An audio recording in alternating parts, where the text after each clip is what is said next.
এতদিন ধরে আপনারা জানেন জুনিয়র চিকিৎসকরা লড়াই করছেন অভয়ার বিচারের দাবিতে এবং তারা বলছেন যে ঘৃণ্য এবং ভয়াবহ থ্রেট কালচার এতদিন ধরে বিভিন্নভাবে বিভিন্ন হাসপাতালে চলেছে সেটা বন্ধ করতে হবে, তার বিরুদ্ধে ব্যবস্থা গ্রহণ করতে হবে। অর্থাৎ তারা থ্রেট কালচারের বিরুদ্ধেও লড়াই করছেন।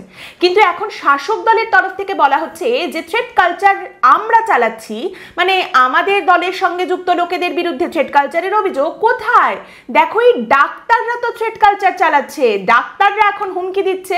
তাহলে ডাক্তাররা এই যে বলছে আমরা এটা করলে ওটা করে দেবো, ওটা না করলে সেটা করবো না, এটাও তো থ্রেট কালচার। ডাক্তাররাই এখন থ্রেট কালচারটা চালাচ্ছে, হুমকি দিচ্ছে। এইটা বেশ একটা ব্যাপার আছে। আপনি দেখবেন শাসক দলের যখনই যে ঘটনাটা সামনে আসে সেই নিয়ে প্রশাসনিক গাফিলতি বলুন বা শাসক দলের সঙ্গে ঘনিষ্ঠ কারোর বিরুদ্ধে অভিযোগ এরকম কিছু উঠে এসেছে, যখনই দেখা যায় সঙ্গে সঙ্গে সেই শব্দটাকে শাসক দলের নেতামন্ত্রীরা ব্যবহার করতে শুরু করে দেন নিজেদের সঙ্গে রিলেট করে।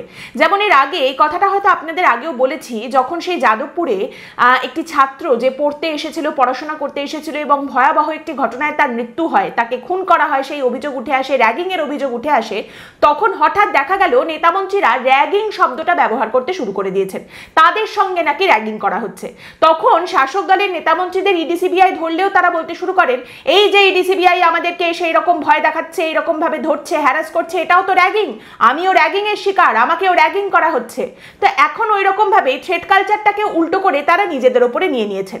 কিন্তু এই যে থ্রেট কালচার এবং অভয়ার বিচারের দাবিতে লড়াই করছেন জুনিয়র চিকিৎসকরা, এবং জুনিয়র চিকিৎসকদের মধ্যে থেকে 7 জন এই যে অনশন করছেন, দিনের পর দিন কেটে যাচ্ছে, না খেয়ে তারা বসে রয়েছেন, নিজেদের জীবন বাজি লাগিয়ে তারা লড়াই করছেন, সেখানে দেখুন শাসক দলের নেতামন্ত্রীদের কিন্তু বিন্দুমাত্র কোনো ভ্রুক্ষেপ নেই। তারা অনেকটা এরকম যে আরে বিন্দাস আছি আমরা তো উৎসবে ফিরে গেছি, তোমরা কি বলছো, হ্যাঁ কি কোথায় কি হচ্ছে, না না আমরা তো কিচ্ছু শুনতে পাচ্ছি না বাবা, কিচ্ছু কানে আসছে না, আমরা তো উৎসবে চলে গেছি, আমরা কিচ্ছু শুনতে পাচ্ছি না। তো তারা যাতে শুনতে টুনতে পান, যদি টনক নড়ে একটু, সেই কারণে আজ যেটা শোনা যাচ্ছে সেটা হলো আরজি করে সিনিয়র চিকিৎসকরা গণ ইস্তফা দিয়েছেন এবং তারা বলছেন আমরা সর্বোচ্চভাবে চেষ্টা করেছিলাম রোগী পরিষেবা প্রদান করার, কিন্তু বর্তমানে যা পরিস্থিতি তৈরি হয়েছে তাতে রোগী পরিষেবা দেওয়া যাচ্ছে না এবং এই কারণেই জুনিয়র চিকিৎসকদের আন্দোলনের পাশে দাঁড়িয়ে আমরা গণ ইস্তফা দিয়েছি। এরপরে আমরা ব্যক্তিগতভাবে ইস্তফার পথেও হাঁটতে পারি। তারই সঙ্গে এই সিনিয়র চিকিৎসকরা বলছেন যে এতদিন ধরে আন্দোলন চলছে, প্রায় 2 মাস ধরে, গত 2.5-3 দিন হতে চললো যখন এই জুনিয়র চিকিৎসকরা অনশনে বসেছেন, তারা অনশন করছেন, অথচ সরকারের তরফ থেকে কোনো সদর্থক ভূমিকা এখনো পর্যন্ত দেখতে পাওয়া যাচ্ছে না। আর এই জুনিয়র চিকিৎসক যারা অনশন করছেন প্রায় 3 দিন হতে চললো, তাদের স্বাস্থ্যের অবনতি ঘটছে, যা নিয়ে আমরা উদ্বিগ্ন এবং চিন্তিত। এই পরিস্থিতিতে দাঁড়িয়ে আমরাও আর ঠিক থাকতে পারলাম না, সেই কারণে আমরা এই গণ ইস্তফার পথে হাঁটছি। কিন্তু তারই সঙ্গে সিনিয়র চিকিৎসকরা আরও একটা কথা বলছেন, হোল্ড অন। তারা বলছেন যে আমরা গণ ইস্তফা দিয়েছি মানে এই নয় যে কাল থেকে হাসপাতালের কাজকর্ম সমস্ত কিছু বন্ধ করে দিয়ে আমরা চলে যাব না। এই গণ ইস্তফার অর্থ হলো আমরা প্রশাসনকে, সরকারকে একটা বার্তা দিলাম যে আপনারা আলাপ আলোচনার মাধ্যমে একটা সমাধানের পথে আসুন, আলাপ আলোচনায় বসুন, একটা সদর্থক ভূমিকা আপনারা দেখান।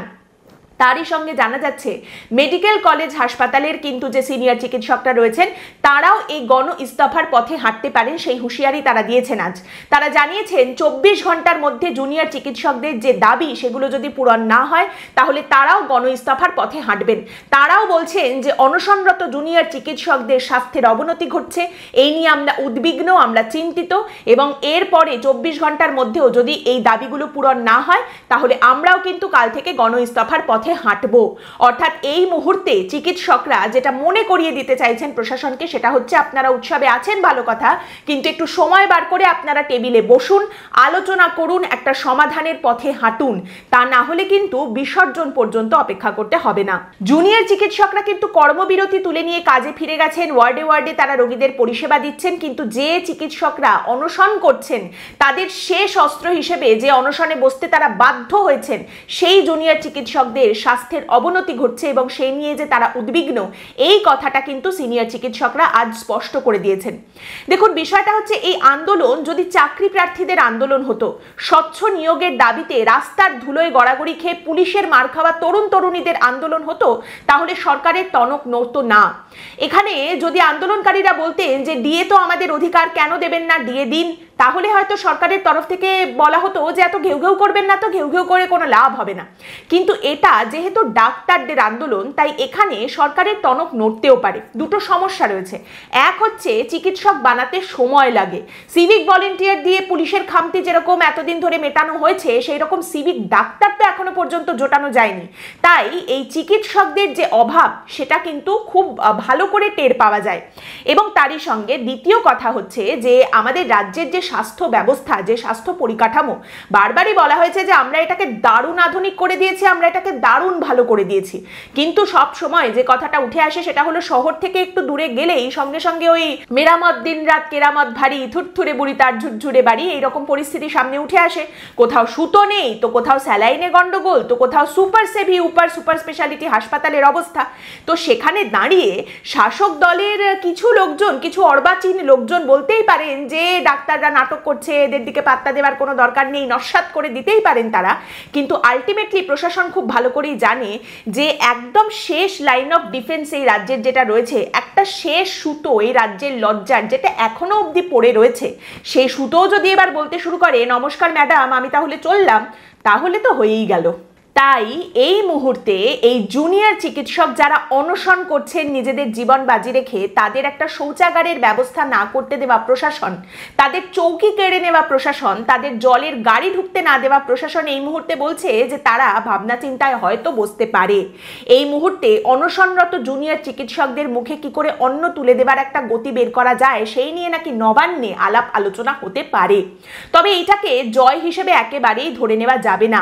তার কারণটা হচ্ছে প্যারালালি আরেকটা ন্যারেটিভ এই মুহূর্তে বারবার সামনে রাখা হচ্ছে, সুন্দর করে মোড়কে মুড়ে এই অনশন, এই গণ ইস্তফা সমস্ত কিছুকে নিয়ে এই ন্যারেটিভটা তৈরি করা হচ্ছে, যেখানে শাসক দলের কিছু লোকজন বলছেন আরে এই দেখো না ডাক্তাররা এখন হুমকি দিতে শুরু করেছে, হুমকির বিরুদ্ধে ওরা লড়ছে না, ডাক্তাররাই এখন হুমকি দিচ্ছে।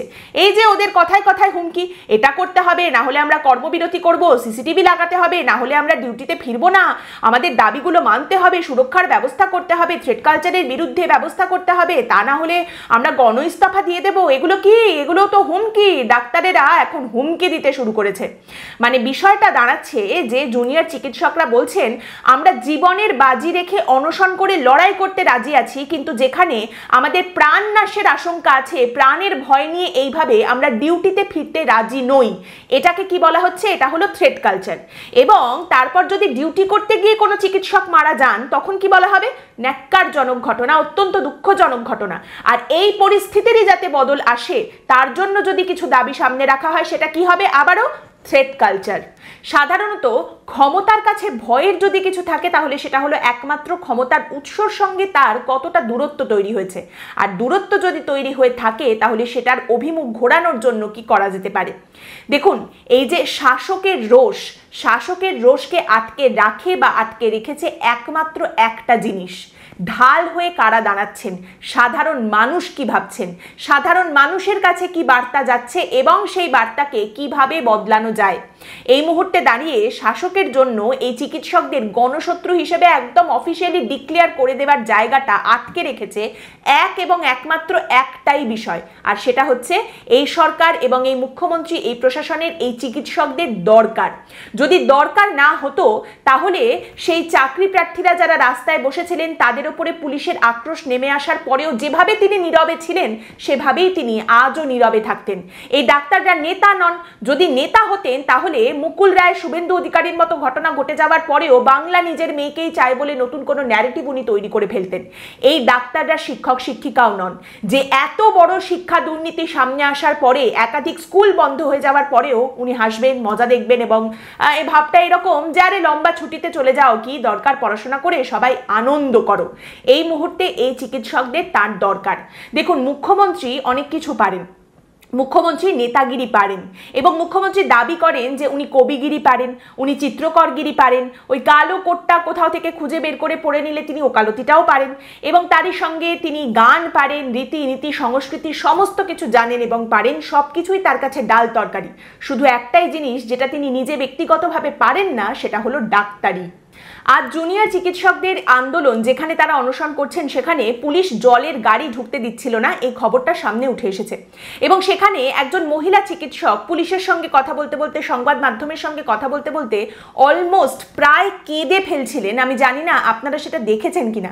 এবং সেই মহিলা চিকিৎসক তিনি বলছেন যে এই যে এখানে যে জুনিয়র চিকিৎসকরা অনশন করছেন, যারা আন্দোলন করছেন, তারা কোনো রাজনীতিবিদের বিরুদ্ধে আন্দোলন করছেন না, তারা কিন্তু সরকার শেষ হয়ে যাক একথা বলছেন না, এই সিস্টেমটাকে, স্বাস্থ্য ব্যবস্থাকে যারা নষ্ট করেছেন তাদের কথা বলছেন যে এই দোষীদের সরাও।